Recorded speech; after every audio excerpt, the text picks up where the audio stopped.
Sabi ni Tito Mark John Lazarobico, oh, kaapelido pa kita, may tax fee. Ano po ito? Nako, mag-iingat po, mukhang poser natin.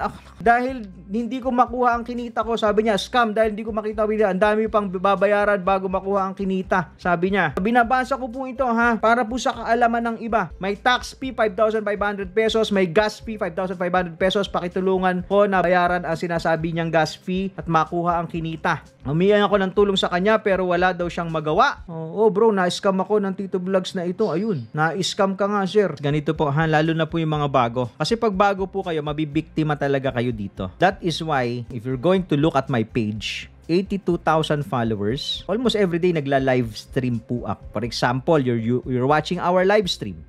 Warning, warning, warning, mag-iingat po sa mga scammers na gumagaya at gumagamit ng pangalan natin sa Telegram, YouTube, Discord at platform. I'm not offering any investment and will never ask money or crypto from anyone. Triple ingat po. Halos lahat po ng mga post natin, nilalagyan natin ng warning. Mag-iingat po kayo mga titos and titas, lalo na yung mga newbies, dahil marami pong mananamantala sa pera ninyo at syempre doon sa kakulangan ng knowledge. So kapag ka po kayo masyadong nagmamadali na kumita dito sa crypto or in any endeavor, hindi lang naman po sa crypto may nai-scam ha. Mind you, wag nating i-single out yung crypto. Hindi lang po sa crypto may nai-scam. So kung kayo po ay nagmamadaling kumita ng pera, malamang po mai-scam kayo.